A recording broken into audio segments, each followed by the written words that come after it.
찬양을 권유하고 있습니다. 1절부터 3절까지 보니까 우리 보고 그 찬양하라고 돼 있죠.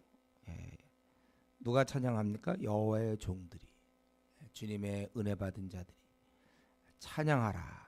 여호와 이름을 찬양하라. 그 기간은 여기 보니까 이제부터 영원까지. 중간에 그만두는 것이 아니고 우리 생이 마치는 그날까지 끝까지 그분을 찬양하라, 찬송하라 이렇게 돼 있어요. 사실 우리가 이 말씀대로 그러려면 우리는 하나님과 동행을 해야죠. 중간에 신앙이 떨어지거나 그렇게 되면 우리가 찬양을 멈추게 되는 거예요. 우리가 이제부터 영혼까지 찬송하기 위해서 우리가 할 일은 하나님과 동행하는 것이요. 다른 말로 한다면 우리의 경건을 계속 유지해야지. 경건을 계속 유지해야 되는 것입니다. 그리고 이 기간은 이제부터 영혼까지고 그 범위는 해 돋는 데에서부터 해 지는 데까지 어느 한 곳에서 어떤 한 무리가 아니라 모든 열방 중에 높임과 찬양을 받으셔야 된다는 것입니다. 우리가 시편 기자를 보면 이런 신앙을 갖고 있다는 거예요. 자기가 하나님을 섬기지만 이 하나님은 나만 섬기는 것이 아니라 모든 자들이 섬겨야 되겠다. 세상에서는 보통 우리가 사랑하는 사람, 자녀들도 그렇잖아요. 엄마 사랑을 더 차지하려고 막 그런다든가, 더 자기만 이렇게 사랑을 받아야 되고 자기 중심으로 되지만 우리 주님께서는, 우리 하나님께서는 모든 사람이 다 찬양받을 수 있도록 그런 마음이 생기는 것이 정상적인 것입니다.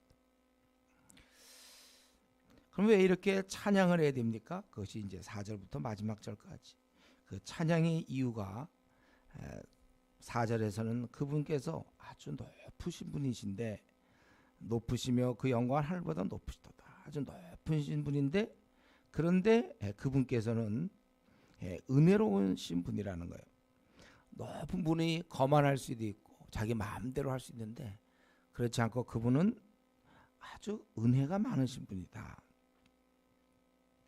그래서 스스로 낮추사 6절에 스스로 낮추사, 바로 천지를 살피신다는 것은 결국 우리 인간들을 상관하시는 거예요.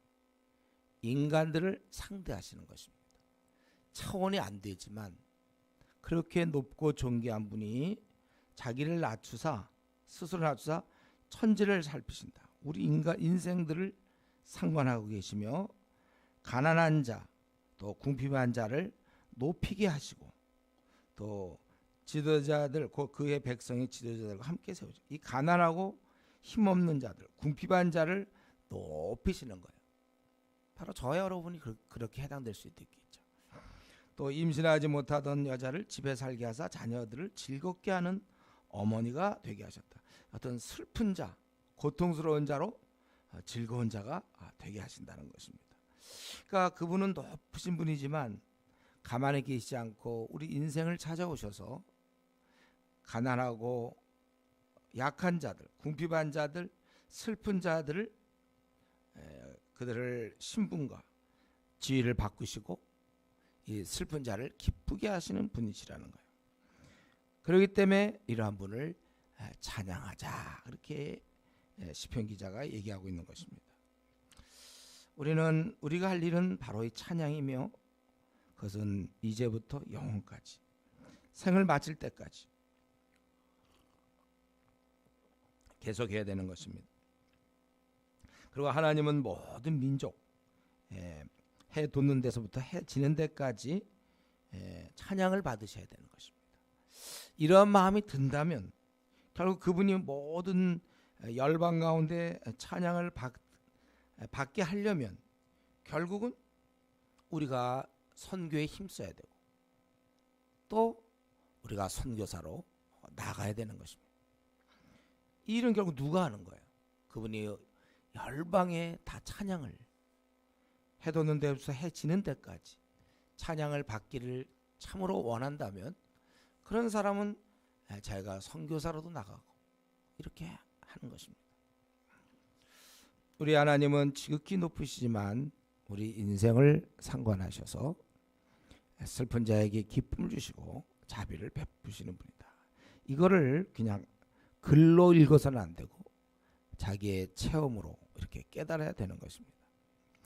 우리는 다시 한번 우리 하나님을 찬양해야 됩니다. 그런데 하나님이 어떤 분이신가를 알고 찬양해야 된다는 거예요. 우리 하나님께서 이렇게 이런 분이시구나. 사실 이 구속받은 우리들이 구속받은 이후에 사실은 이 감사와 찬양이 많이 나와야지, 구속받은 이후에 항상 달라고만 해서는 그건 참 도리가 아니죠. 물론 기도 아예 안 하는 사람보다 낫지만, 사실 우리 자녀가 부모의 사랑을 알면 이제 어느 순간부터는 이렇게 해드리려고 한단 말이죠. 감사를 하고 그런 마음을 갖고 있어요. 은혜 받은 자가 감사하는 거, 이게 얼마나 아름다운 일입니까? 10명의 나병 환자가 있었지만 고침받은 사람 그 10명이 고침받았지만 한 명만 감사하다고 고백을 했어요. 나머지는 그냥 받은 걸로 끝나는 거예요. 이러한 면에 있어서 우리 구속받은 자들 평생 우리가 찬양해야 될 것이고, 또 오늘 본문처럼 다른 사람에게 권유할 만큼 내 마음에 찬양이 넘치는가? 난 솔직하게 정말 내가 하나님의 은혜를 감사하고 있는가? 우리 사람들도 보면 어떤 사람 부모의 은혜에 참 감사하는 사람이 있고, 어떤 사람 부모의 은혜에 대해서 깨닫지 못하는 사람이 있어요. 주위 사람들의 그 은혜를 감사한 마음을 갖고 있는 사람이 있고, 주위 사람에서 전혀 고마워하지 않는 사람이 있고, 부모에 대해서도. 하여튼 우리가 이렇게 내 마음에서 다른 사람에게 권유할 만큼 그 은혜를 깊이 깨닫고 있는가? 정말 나를 높여주신 그것을 여러분 생각하고 있습니까? 내가 이런 혜택을 받았음을 알고 있는가? 나의 원래 슬픈 존재요 비천한 존재지만 나로 하여금 이렇게 기쁨을 드리고 나를 하나님이 이렇게 높이셨구나, 이것을 나는 알고 있는지 한번 우리 삶을 들여다봐야 될 것이고, 우리 생을 우리가 살펴봐야 될 것입니다. 하나님 나를 높여주신 것, 슬픔이 많은 나에게 기쁨을 주신 것, 이런 면에서 우리가 기도할 때 간구만 하는 것이 아니라 감사를 많이 해야 되겠어요. 평소에 그리고 걸어 다닐 때나 뭐 지하철을 타고 다닐 때나 밥 먹을 때나 이 감사한 마음을 항상 갖고 있어야 될 것입니다. 내 입을 통해서 찬양이 많이 나오고 감사가 많이 나올 수 있도록, 그러려면 마음이 먼저 움직여야죠. 내 마음에서 진정 내 우러나오는, 깨닫고 우러나오는 그것이 먼저 돼야 될 것입니다. 이를 위해서 우리에게는 깊은 하나님과의 사귐이 필요해요. 여러분, 교회만 다녀서 그냥 교인으로서의 삶 거기에 만족할 것이 아니라 내 신앙의 이런 부분들, 우리는 시편 기자를 보면서 우리가 뭘 깨달아야 되냐면 그냥 이렇게 볼 게 아니라 이런 시편 기자 갖고 있는 그런 영성, 이렇게 찬양하며 이렇게 감사하고 자신을 높여주셨음을 이렇게 깨닫고 있구나.